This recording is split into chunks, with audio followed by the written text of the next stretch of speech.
Dude,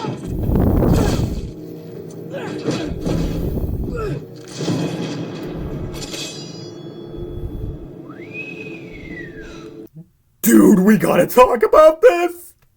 Dude, what's up? Hello, and I'm back with a crazy Spider-Man theory for Across the Spider-Verse. Now, like I said, it's a theory, so take it with a grain of salt, but we just have to talk about this because this could change the entire course of the movie, because it's just insane. We're going to be talking about who else we could possibly see aside from the characters that have already been confirmed for the movie. So we're going to be talking about characters like other Spider-Man and possibly some, I dare say, Spider-Man warlords that could actually be dystopian governors, which basically means that they rule that dimension. So let's get right into this video. Now, the Kingpin, aka Wilson Fisk, is in prison, so I don't think we're going to get him at all across the Spider-Verse, but that doesn't mean that we cannot get a Kingpin. Now, it has been confirmed that Gwen Stacy is going to be exploring more of her universe in the movie. Now, to cut right to the chase, I think that if they want to follow some of the comic book story arcs, they should at least, if not have, then definitely mention Matt Murdock as the Kingpin. Now, in Earth 616, Matt Murdock is known as the Daredevil. But in Earth 65, you know what, it was a really weird story. He went to court with Wilson Fisk. Wilson got shot at and died. Matt became the Kingpin and took on the Hand at his basic security council, basically. His bodyguards, basically. And, yeah, the way how Matt Murdock became Kingpin is a really weird story. I won't go deep into that, so let's go on. So that's one universe where it's ruled by a villain. Because similar to Miles Morales' universe, where it was secretly ruled by the Kingpin, aka Wilson Fisk, this universe, Gwen's universe, is ruled by the Kingpin, aka Matt Murdock. And, yeah, it's just weird and, insane. So, let's head on to 2099's universe, because not a lot is known about his, from what I know, at least.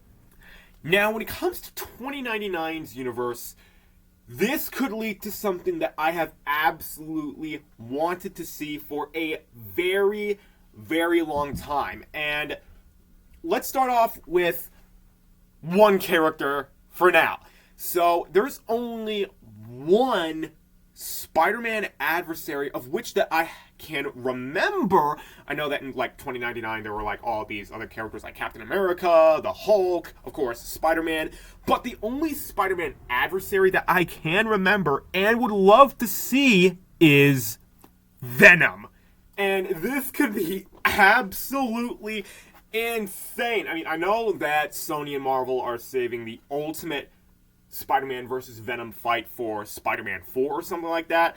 But I gotta admit, this would be insane to see 2099 Spider-Man fight 2099 Venom. And on top of that, Venom could be working for someone, similar to how the Green Goblin was working for Kingpin in the first Spider-Man Into the Spider-Verse movie. Now, who exactly is so big, so world-dominating that Venom works for him?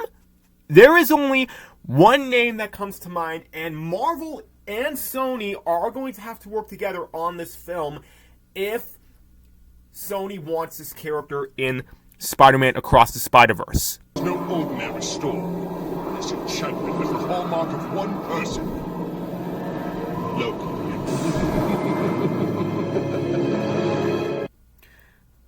True enough that this Loki is not like Tom Hiddleston, but I mean, who would have expected that? I mean, it's going to be an entirely new Loki from an entirely new universe. And as you can see from this comic book poster, she is basically technology. Which, I mean, hey, that's kind of cool. And, hey, if you guys like this Loki, that's awesome. I mean, whatever Loki floats your boat, I mean, that's cool.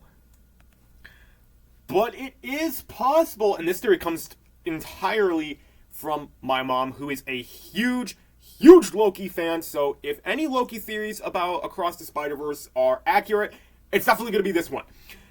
There is a theory that my mom created that Loki could work with Venom to get the Necro Sword. Now, in the comics, Loki did get the Necro Sword, and it was explained by the Collector in What If that basically when he put on the helmet that looked very reminiscent to Hela's helmet from Thor Ragnarok, this did look similar, but yeah, that's not why we're here today. Heck, the name Necrosword was even dropped? So, I mean, yeah, Venom and Loki could work together like, okay, Venom, I'll help you kill this guy, you give me this so I can rule the world and stuff like that. So another dystopian universe.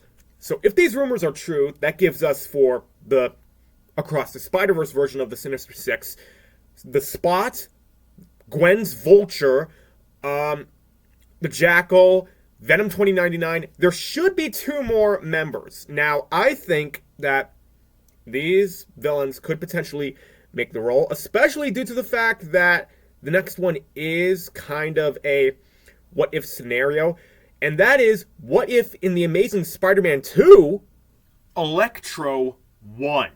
Now, what his intentions were in The Amazing Spider-Man 2, he was going to drain the electricity and the power from New York and I believe basically across the entire world, and he would be the only one that people could get energy from, and instead of everyone hating him, they would view him as a god, basically. So this could be another dystopian universe, Electro containing all of the power of the world, basically, and if anyone wants electricity to, like, charge their phone or something like that, they'd have to go to him. So he'd be basically viewed as King Electro. Now, what about the Goblin? The Green Goblin. Could we get a dystopian universe with the Goblin King? They've done this so many times in the animated series that I don't think it's going to happen, and quite frankly, I don't care.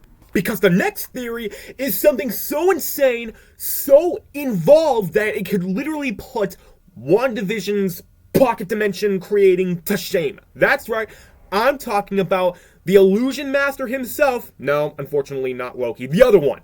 Mysterio. Now, I actually do believe that Loki will make the film because, I mean, I just want to hang on to that. But I actually believe that Mysterio could actually have the ability to create his own universe. Like what they did in WandaVision. What they did was, you know, they made this TV screen force field thing where it was basically over one city, and that was Westview, and basically anything that Wanda wanted within that TV screen viewing hexagon place was what she wanted. Basically, her wants became reality. Her thoughts became reality, and that's something that I believe can happen with Mysterio, only not across just a city, over the entire universe. Reshaping the universe in his way. In the animated Spider-Man series, The Ultimate Spider-Man, it was explained that the original Mysterio, Quentin Beck, made a deal with Dormammu. Now, I don't know what the deal was, but, I mean, seriously, making a deal with Dormammu, I mean, that's just sick. As in, bad. But Mysterio's side of the deal was that his helmet could literally become reality. Like, what I'm trying to say is, his illusions that he made with his helmet, the helmet had the ability to turn those illusions into reality. And then the helmet was passed on to his daughter, which we see here, and, yeah, basically, we could have this. We could have Loki, Electro, Probably not the Green Goblin, but, I mean, please, Marvel, do something else with Gwen Stacy's universe. I'm so glad you are. Let's go, baby.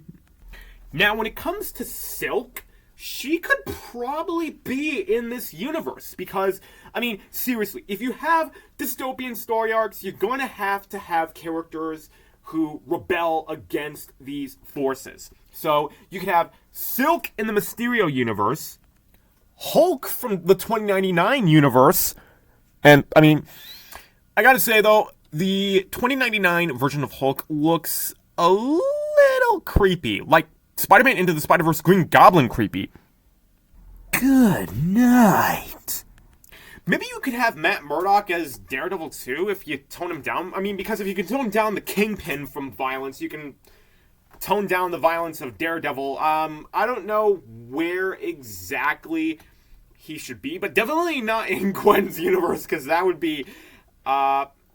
just be kind of, strange. I don't know. Maybe the Jackal's universe, or perhaps maybe even the universe with the Spot. Who knows?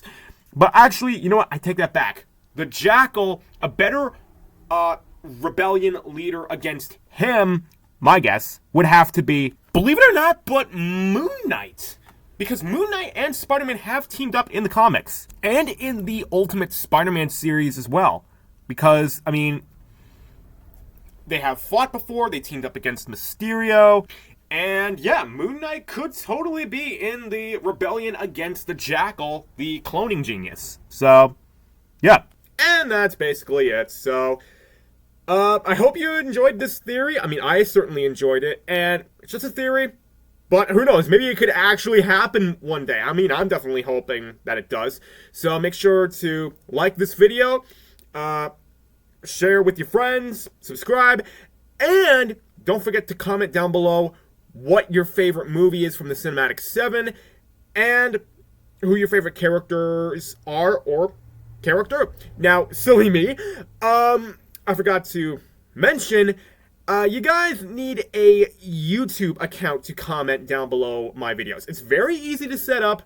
I'm sure there are videos on how to set up a YouTube account, but if you A, can't, or B, don't have the time to do that, some relief is in store for some of you guys out there, because perhaps I could reach you in person and you can just ask me. So all you have to do for the giveaway is either comment down below the video who's your favorite character from your favorite movie, or just ask me if I ever pop up in person in your life. So, respect for all you guys out there.